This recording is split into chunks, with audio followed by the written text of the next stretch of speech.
자, 이번 회에서는 한성부의 나머지 부분을 마무리 짓겠습니다. 한성부의 산천 궁실 신증, 용산강 도성 서남쪽 심리되는 곳에 있는데 곧 고향의 부원현 땅이다 라고 했습니다. 용산강은 용산에 있어야죠. 왜 고향에 있었을까요? 역사 속 고향이 바로 천황님들이 계셨던 용땅의 지명입니다. 용산강이 있었다는 부원현의 지명을 살펴봅시다. 부원과 부평은 동일한 지명을 다르게 표시하는 방식입니다. 상기의 지명은 길주와 창녕의 군명이 중복되는 동일한 지명으로 신시계천의 무대였던 경도인 서울의 촉의 지명입니다. 용산강이 경도인 서울에 있었던 강이었습니다. 현재 경도인 서울에는 용산이라는 지명만 있지 용산이라는 산과 용산강이 없습니다. 제천정, 한성부의 신증을 인용합니다. 제천정, 한강 북쪽 언덕에 있다고 했습니다.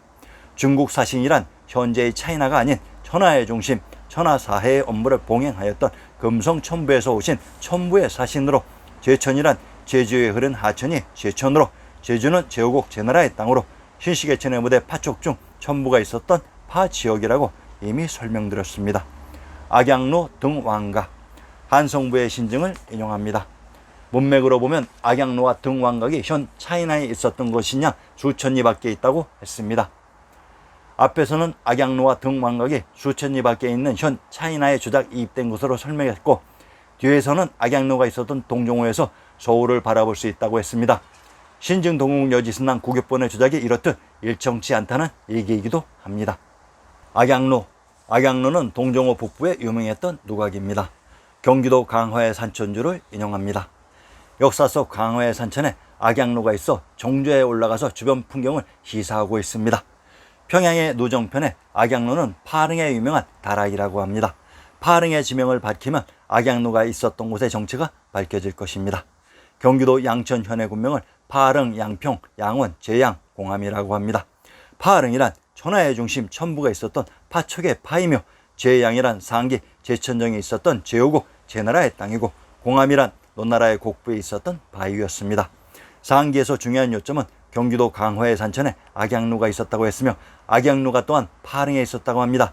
그러면 역사 속 몽골의 침입으로 고려가 전도한 강화와 양천, 파릉, 공암은 동일한 지역으로 천하의 중심 금성천부가 있었던 곳이었습니다. 강원도 강릉의 신증조를 인용합니다. 이번에는 강원도 강릉에 동정호가 있었다고 합니다. 동정호의 북부에 악양로가 있었으며 그곳이 역사 속의 진주로 진한수당 포함 모든 궁궐들이 모여 있었던 곳이기도 합니다. 동정호의 동부는 제후국 오나라이며 남부는 초나라라고 했습니다. 이들은 서로 육안상으로 보이는 거리라고 했습니다. 악양로와 함께 있었던 등왕각이 있었던 남창은 창원의 남부지역으로 악양로와 등왕각은 동일한 장소에 있었습니다. 현재 차이나에 입된 지명과 유물들이 모두 우리의 땅에 있었던 우리의 것이라고 신증 동국 여지승남이 입증하는 것입니다. 경포대, 우리의 지리지 신증 동국 여지승남에서는 한성부에 가까운 곳에 강릉의 경포가 있었다고 합니다. 경포대에 등장하는 죽도가 역사 속의 죽도인데 현재는 동해바다 한가운데에 있습니다. 신증 동국 여지승남 구격본에서는 강몽교 다리 밖에 죽도가 있었다고 합니다. 어떤 종류의 판소리단가 모음집에서도 절대로 빠지지 않는 판소리단가의 명창들이 부르는 단가의 대표 선수 망고광산을 인용하겠습니다. 삼신산을 복내방장 용주산이라고 합니다. 복내란 복내풍악의 금강산이며 방장은 지리산이고 용주산은 전라도 고부의 군명이 용주로 이곳의 동부지역이 동영주인 제주였습니다. 용주산이 무엇인지 눈치채셨습니까? 이 삼신산이 같이 모여 있어서 이들을 삼신산, 삼산이라고 부르는 것입니다. 자, 아주 중요한 것을 입증해 드리겠습니다. 낙산사와 청속정을 구경하고 단발령을 얼른 넘어 복내풍악의 금강산을 올라갔다고 합니다. 낙산사를 오봉산에 있었다고 합니다. 낙양에 있는 산이 낙산이며 서울의 동대문이 있었던 곳이 낙산으로 이곳이 낙양이라고 했습니다. 그리고 오봉산이란 1월 5학도의 무대 오로봉으로 오로봉 중에 한 봉우리인 향로봉이 금강산 또는 묘양산입니다. 강릉의 오대산이 역사 속 오로봉의 지명이 이입된 곳인데 이러한 역사 조작을 통해 정확히 자리를 잡히게 하려면 오대산에 낙산사가 있어야 합니다. 자, 그러면 이 엄청난 사실을 입증해 드리겠습니다. 향산 유랑가에 나오는 신시계천의 무대 묘양산이 일국지 명산이고 재불지 대찰인 것으로 재불지 대찰은 여러 부처님들의 주석차라는 것이며 여기가 바로 원 불교의 발상지이며 그 원류가 된다는 말입니다. 백두산의 일지맥이 묘향산이라고 합니다. 묘향산이란 오로봉의 한 봉우리인 향로봉입니다. 천하의 중심 금송천부가 있었던 금강이기도 합니다. 묘향산을 금강산이라고 했습니다. 금강산인 복례산의 지명이 향산별국에 등장합니다. 한번 인용합니다. 바로 묘향산을 복례산이라고 부른 것을 알 수 있습니다. 우리는 금강산을 봄에는 금강산, 여름에는 복례산, 가을에는 풍악산, 겨울에는 계골산이라고 배워왔습니다. 그래서 복례풍악이라고 나와 있는 것으로 모든 금강산 이야기는 바로 오로봉의 묘향산을 두고 하는 이야기였던 것입니다. 장산유랑가와 금강산 왕경록을 인용합니다. 장산유랑가와 금강산 왕경록의 저자들은 동일한 장소에서 묘사한 것으로 묘향산을 백두산 내맥 금강산이라고 하며 그곳에 낙양성으로 뻗은 길이 있었다고 조작되지 않은 우리의 시조가 증언하고 있는 것입니다. 신시계천의 무대 묘향산 금강산에 가까운 곳에 역사 속에 낙양이 있었던 곳이며 그곳에 1월 5학도의 무대 오로봉 오대산이 있었으며 그 앞에 동종호가 펼쳐져 있었던 것입니다. 동종호는 역사 속 강릉의 경포에 있었습니다. 동종호의 북부가 호북이며 남부가 호남으로 호남은 전라도의 별칭이기도 합니다. 함경도 경송에 있는 포구가 또한 강릉의 경포이기도 합니다. 이제 신증 동국 여지승랑 구격본의 지리적인 위치에 대한 비밀을 조금씩 느낄 수 있는지요. 경상도 김해도부의 주석을 인용합니다. 파릉에는 악양로가 있었다. 호북성 악주의 옛 지명이 파릉이었다. 바로 동종호가 있는데 악양로가 유명하다고 했습니다. 이렇듯 동종호와 악양로는 우리의 지명이었는데 현재 차이나의 호남성과 호북성으로 조작되어 이입되었던 것입니다. 등왕가, 주석의 등왕가, 중국 강서성의 수부인 남창에 있다고 했습니다. 등왕각이 있었다고 하는 강서와 남창의 지명이 우리의 지명 어느 곳이었는지 밝혀봅시다. 평안도 증산현의 건치연역을 인용합니다. 본래 강서현의 증산향인데 본조 태조 3년에 현으로 나누고 영을 두었다고 했습니다. 증산이 강서현에 있었다고 합니다. 황해도 강음현과 평안도 강서현은 강서의 군명이 중복되는 동일한 지명으로 우선 황해도 강음현의 군명, 화산의 군명을 분석해 봅시다. 신증 동국 여지승남에서 화는 화와 동일한 지명이라고 했습니다. 상기의 모든 지명은 강서현의 군명, 화산과 일치되는 동일한 지명들입니다. 이렇듯 신증 동국 여지승남에서는 팔도에 중복되는 지명이 산지되어 이입되었던 것으로 화산, 화성은 또한 경도인 서울의 초기 지명이라고 했습니다. 강서의 군명 무학이란 학이 춤추는 곳으로 이곳은 또한 학성이기도 합니다. 울산의 화성과 창녕의 화흥은 화성에 있는 성이 화흥으로 창녕의 군명 하란, 한나라가 건국된 초기 지명이라고 했습니다. 남창이란 창원의 남부가 됩니다. 창원에 포함된 나무로 강원도 철원의 군명이 철성, 동주, 창원, 철원, 육창이라고 합니다. 강원도 철원과 경상도 창원은 창원의 군명이 중복되는 동일한 지역으로 군명 철성은 천하의 중심 금송천부라고 했습니다. 쇠금자는 또한 쇠철이기도 합니다. 조금 더 여유로운 마음가짐으로 역사를 해석하시기 바랍니다. 청학동 한성부의 신증을 인용합니다. 청학동이 목멱산에 있었다고 합니다. 현지의 청학동은 전라도 지리산에 이입되어 있습니다. 그런데 구격본에서는 청학동이 목멱산인 남산에 있다고 했습니다. 상기에서 망고강산 중에 삼신산인 방장산을 지리산이라고 했으며 경도인 서울에 촉에 있었다고 했습니다. 그래서 현 지리산에 있는 청학동을 역사서에는 서울의 남산에 있었다고 하는 것입니다. 한성부의 궁실, 대평관, 숭례문 안에 있다. 중국 사신을 대접하는 곳, 반뒤에 누가 있다고 했습니다. 숭례문 안에 있었던 대평관의 지명을 살펴봅시다. 대평에 있는 사찰이 대평사입니다. 충청도 황간의 불우화 산천을 인용합니다. 대평사, 황악산에 있다. 황악산 고을 남쪽 시보리에 있다고 했습니다. 충청도 황간현의 건치연역을 인용합니다.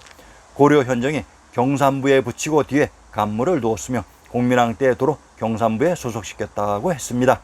충청도 황간이 경산인 경도의 서울에 붙였다고 합니다.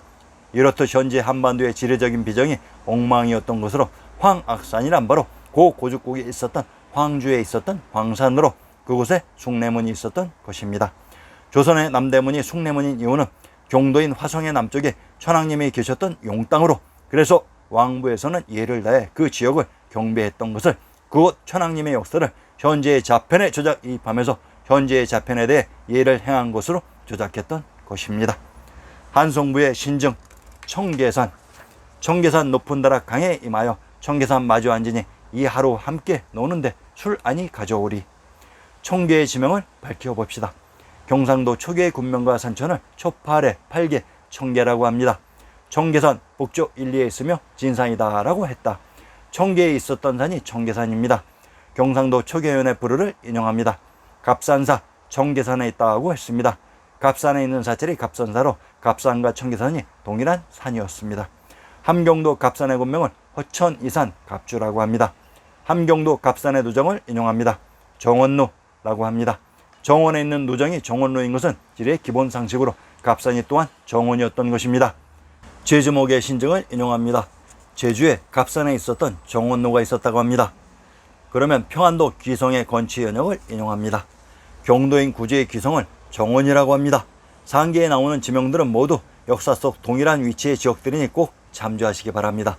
이렇게 신증 동국 여지스남을 통제해 나가는 것입니다. 평안도, 귀성, 정원, 정주는 모두 경도인 서울의 지명이라고 이미 밝혀드렸습니다. 평안도 영유의 군명을 청계, 영청, 정수, 영령이라고 합니다. 경상도 초기와 평안도 영유는 청계의 군명이 중복되는 동일한 지명으로 평안도 영유의 군명 정수란 정주에 있는 물입니다.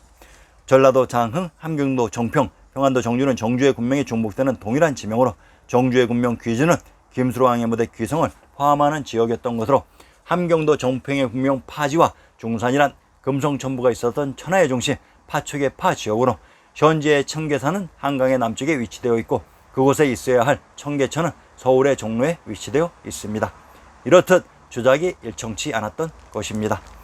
화양정, 신증 동국 여지승랑 구역본 한성부에서 화양정의 내용을 인용합니다. 화양에 있었던 정자가 화양정입니다. 그 의미를 다시 밝혀봅시다. 경도인 서울의 화산, 삼각산의 촉에 있었던 화양정의 지명이 한성부에 등장합니다. 화양이란 옛 촉지방의 명칭입니다. 한성부와 파촉은 이렇듯 가까이 위치되어야 합니다.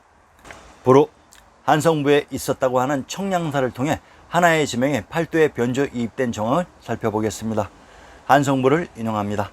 청량사가 있었다는 삼각산이 바로 화산인 촉의 지명이기 때문에 삼각산에 청량사가 있었던 것입니다. 황해도 풍천의 부루를 인용합니다. 청량사, 화장사 모두 약산에 있다고 했습니다. 그런데 약산은 평안도 영변의 군명이며 평안도 중산현에 청량사가 있었다고 했습니다. 황해도 풍천의 청량사는 또한 평안도 증산의 부르편에 등장합니다. 양산에 통도사가 있었던 곳이 청량산이라고 했으니 청량사가 아주 인기 있는 곳이 되었습니다. 용천은 전라도 남원에 있었던 지명으로 천황님이 계셨던 곳의 지명으로 이곳이 대진국발의 수도 상경 용천부이기도 합니다. 청량사가 있었던 곳을 모두 찾아봅시다. 인천 도부의 부루를 인용합니다. 청량사, 청량산에 있다고 했습니다. 경상도 양산 통도사가 청량산에 있었다고 했는데 인천 도부에서는 청량산이 인천에 있었다고 합니다. 모두 역사 속 동일한 위치의 지명들입니다. 충청도 청산현의 부루와 산천을 인용합니다. 왜 청량사가 충청도 청산에 있었을까요? 금성천부가 있었던 곳이 청주였고 상기 한성부에 청량사가 있었다고 하는 청평산이 바로 청주와 동일한 지명입니다. 경상도 합천의 부루를 인용합니다. 청량사, 원류봉 밑에 있으며 최치원이 여기에 놀았다라고 했습니다. 그러면 왜 청량사가 경상도 합천에 등장했던 것일까요? 경상도 합천의 신증교락을 인용합니다. 무릉교가 합천에 있었다고 합니다. 경상도 칠원현의 군명을 무릉귀성 칠제라고 합니다. 이것이 천부가 있었던 곳의 지명이었습니다. 상기에서 기성은 경도인 서울의 지명이라고 했습니다. 경상도 김해의 부루를 인용합니다. 귀암사, 십선사, 청량사 모두 신화산에 있다고 했습니다. 그러면 왜 청량사가 김해에 있었다고 했을까요? 김해의 산천을 인용합니다. 귀지봉, 부북쪽 삼리의 지점에 있다고 했습니다. 김수로왕의 무대 고지 귀지가 김해의 삼리 지점에 있었던 곳으로 고지가 서울인 경도의 촉의 귀성으로 김해는 천부가 있었던 곳의 지명이라고 했습니다. 강원도 양구현의 산천과 부루를 인용합니다. 사명산, 현해 서쪽 36리에 있다고 했습니다. 관음사, 청량사 모두 사명산에 있다고 했습니다. 그러면 왜 청량사가 강원도 양구에 등장했을까요? 한성부의 군명을 인용합니다. 남경, 한양, 양주, 광릉이라고 합니다. 한성부의 군명 양주의 입구가 양구로 한양의 북쪽에 있었던 진산 화산이 바로 촉의 삼각산으로 그것이 촉인 양주로 들어가는 입구 양구이기도 했습니다. 평안도 성천노부의 부루를 인용합니다. 청량사, 백운산에 있다고 했습니다. 성천은 성도이며 촉의 지명으로 그래서 이곳에 청량사가 등장했던 것입니다. 청량사라는 사찰을 통해 우리의 지리적인 위치가 어떻게 변조되고 조작되어 오는지 가늠할 수 있는 기회를 가졌습니다. 하나의 사찰이 팔도라는 사방팔방에 이입되었던 것이 현재 우리 역사의 지리지 교과서인 신증동문여지수단 구격본이었던 것입니다.